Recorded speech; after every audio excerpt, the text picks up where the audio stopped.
आज रात के कारण हमारे घर में बने हैं छोले भटूरे। और फिर उसके बाद में मैं तैयार हो गई हूँ ट्यूशन जाने के लिए। ये काशवी आज बड़े डेडिकेशन के साथ पढ़ाई कर रही थी। अब मैंने सोचा कि चलो फिर थोड़ी देर मैं पोज ही मार लूँ। पोज मारने के बाद मुझे ये डोलचिया नज़र आई। वैसे तो ये शो पीस है, लाइटिंग है इसके अंदर, बट आई वाज लाइक इसके अंदर दूध लेकर आए तो कितना यूनिक सा लगेगा। बट ये मजाक चल रहा था हमारा और कुछ नहीं था इसके आगे। और मैं काशवी के साथ यही मजे ले रही थी, काश उसमें दूध लेकर आए तो कैसा लगेगा। फिर हमारे सामने खूबसूरत सा बच्चा यहाँ पे बैठा हुआ पढ़ाई कर रहा था।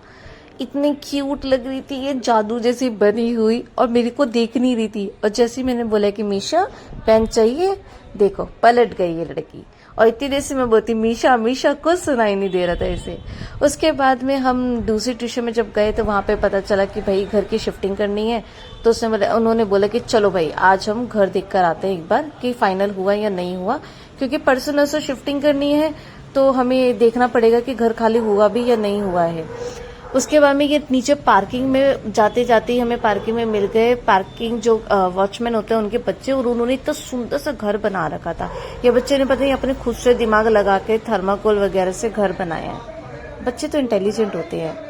उसके बाद में हमने लिफ्ट ले ली थी दूसरी जगह जाने की। पहली जगह इसलिए नहीं ली क्योंकि पहली जगह की लिफ्ट खराब हो चुकी थी, तो हम पैदल ही आ रहे, मतलब सीढ़ियों से ही आ रहे थे।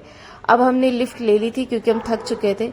एंड फाइनली घर आने के बाद में हमारा दिल पूरी तरीके से टूट चुका था, क्योंकि घर तो ठीक है लेकिन इन्होंने बोलते कि हमने सारा सामान हटा दिया, तुम्हें बस कुछ नहीं करना है, बस सामान शिफ्ट हो जाएगा, सब लग जाएगा। और देखो घर पूरी तरीके से फैला हुआ है। आई मीन कोई भी ऐसा रूम नहीं था जहाँ पे सामान नहीं था। और हम सबको ये हो गया कि अरे यार सामान अगर इधर आया भी तो शिफ्ट कैसे होगा, आई मीन लगेगा कहाँ, बिकॉज ऑलरेडी यहाँ पे सामान रखा हुआ है। और ऐसा भी नहीं होता फ्लैट के अंदर कि स्टोर रूम्स होते हैं या मतलब आपके पास में टेरेस होता है तो आप उधर जाके रख दो। तो यहाँ पे बालकनी तक मतलब सामान से भरी हुई थी। उसके बाद में ये सब देखने के बाद में मेरी जीजू वगैरह आ गए थे मुझे लेने के लिए, और हम निकल गए थे अपने घर के लिए।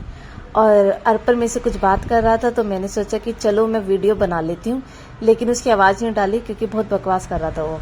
एंड घर आने के बाद में मुझे लगा दिया गया काम पर मालिश करने के लिए।